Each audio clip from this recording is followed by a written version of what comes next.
mustahabnya lebih tinggi di 10 Muharram ketimbang 9 Muharram. Kenapa? Karena 10 Muharram selain Nabi menyebutkan riwayatnya, hadisnya, Nabi juga melakukannya.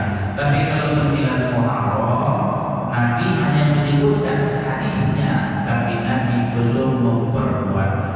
Begitu juga yang 11 Muharram, Nabi menganjurkan untuk melakukannya, tapi Nabi belum memperbuatnya.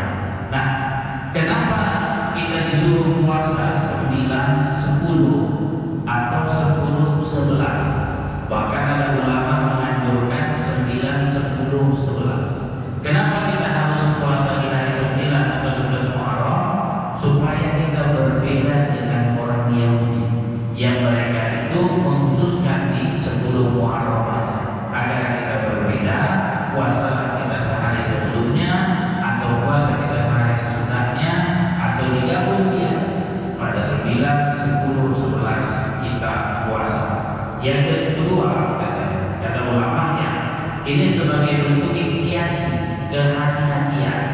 Jika ada human error, kesalahan dalam penentuan hilal di awal bulan, karena kesalahan perhitungan bulan bisa jadi terjadi karena terlalu maju atau terlalu mundur dalam penentuan awal bulannya. Ini kan sama kayak Idul Adha kemarin, ada orang libur, kok beda kita, nggak nampak hilalnya. Kenapa pula ditetapkan satu aja langsung menjadikan dibuat puasa? Nah ini kan ada hilafiyah. Kemarin itu cuma tidak begitu mencuat sehingga dianggap kondisinya sama saja. Nah, lalu kemudian bolehkah jika hanya puasa Asyura saja? Bolehkah kita tidak bisa puasa 9-nya atau puasa 11, cuma bisa puasa di 10 Muharram? Contohnya siapa itu? Contohnya adalah orang yang cuci darah yang seminggu 2 kali. Saya kemarin ada ngobrol dengan Ustaz. Dia alami awalnya cuma sakit asam urat, tapi bisa berubah menyebabkan dia menjadi cuci darah. Kenapa? Karena begitu sakit asam urat, dia beli obat, dia rutin, dia minum. Ternyata obat tadi berpengaruh terhadap ginjalnya. Oleh dokter dia divonis, dinyatakan harus cuci darah.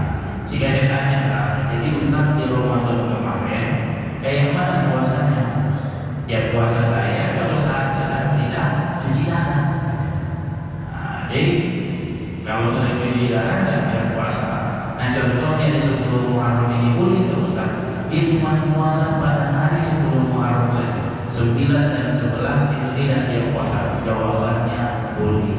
Tidak harus kayak misalnya minggu besok, tidak harus puasa hari Sabtunya, tidak harus juga puasa hari Seninnya. Kenapa dibolehkan cuma puasa di 10 Muharram walaupun itu tepat hari Minggu? Karena jawabannya ingin memuliakan bulan Muharram. Nah, ingin memuliakan bulan Muharram sehingga walaupun cuma 1 hari tetap boleh buat kita untuk berpuasa.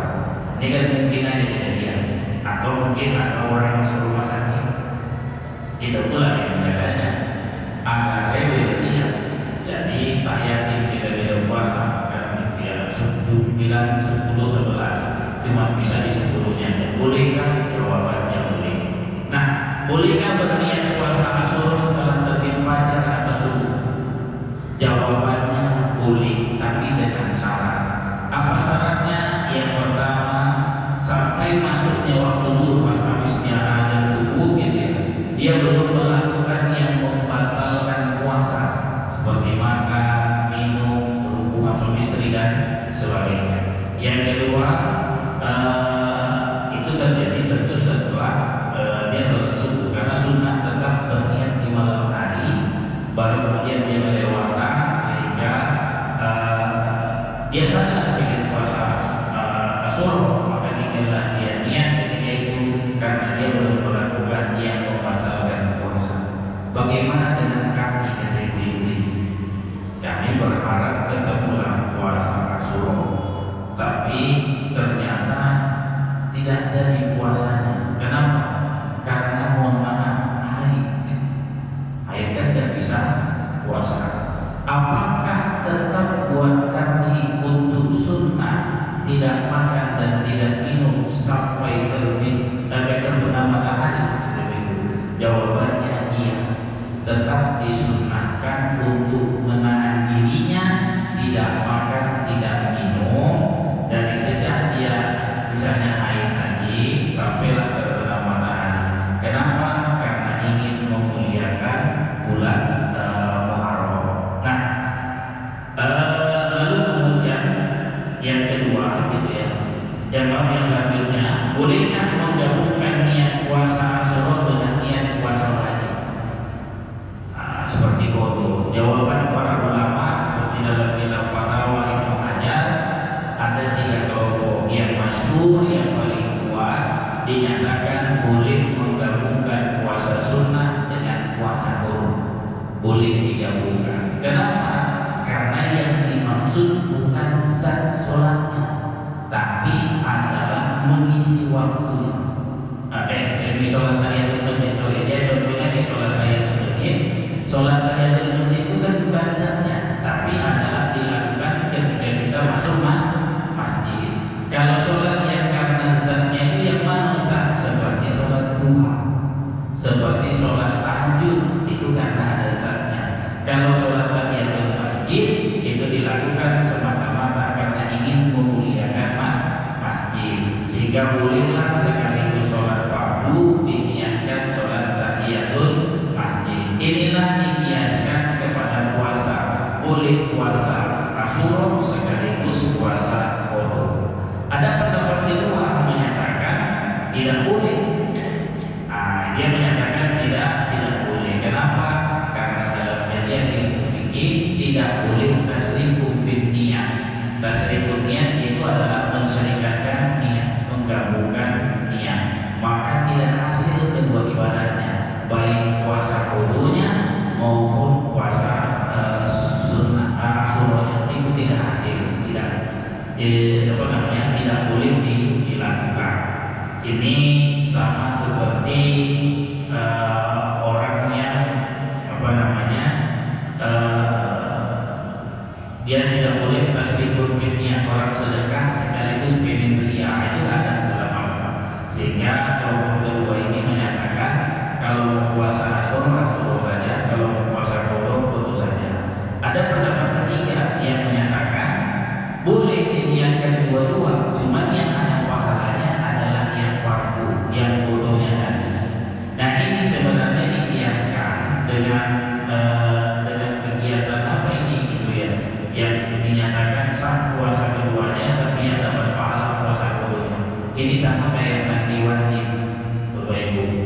Mandi wajib, kalau kita sudah mandi wajib, haruskah kita berwudu lagi? Jawabannya tidak. Selama kita tidak melakukan yang membatalkan wudu. Kenapa Ustaz?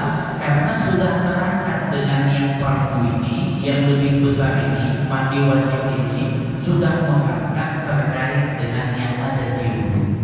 Karena semua yang ketika mandi wajib itu adalah sailatul ma' ala jami'il badan, mengalirkan air ke seluruh tubuh. Maka semua rukun wudu itu masuk dalam mandi wajib. Ada basuh muka, orang mandi wajib basuh muka, wajib. Orang mandi wajib basuh tangan, wajib. Orang mandi wajibkan dia membasahi rambutnya, wajib. Orang mandi wajib dia mencuci kakinya, iya. Maka dikatakan orang yang sudah mandi wajib, yang selesai mandi wajib, haruskah dia berwudu lagi untuk sholat? Jawabannya tidak, selama dia tidak melakukan yang membatalkan wudu. Nah, itu dia contohnya. Seperti puasa qada dengan puasa sunnah, maka yang hasil pahalanya adalah puasa qada, karena itulah yang lebih tinggi. Kalau yang yang kecil itu tidak termasuk. Maka kalau mandi wajib juga sama, kalau sudah mandi wajib tidak perlu berwudu. Lalu kemudian bolehkah seorang mengqada puasa Asyura? Saking luar biasanya puasa Asyura ini, bolehkah kita qada? Kata para ulama,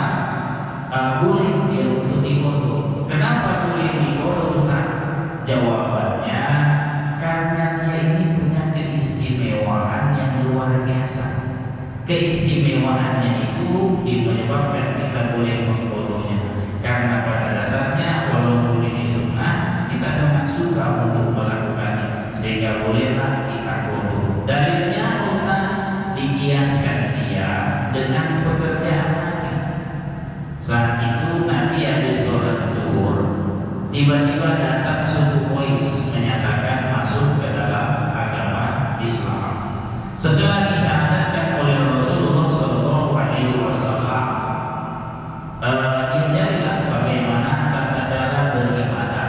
Karena begitu sudah syahadat, wajiblah buat yang ini suku Quraisy tadi yang masuk Islam tadi untuk mendirikan sholat. Sehingga diajarilah oleh Rasulullah Shallallahu Alaihi Wasallam bagaimana tata cara beribadah kepada Allah Subhanahu Wa Taala.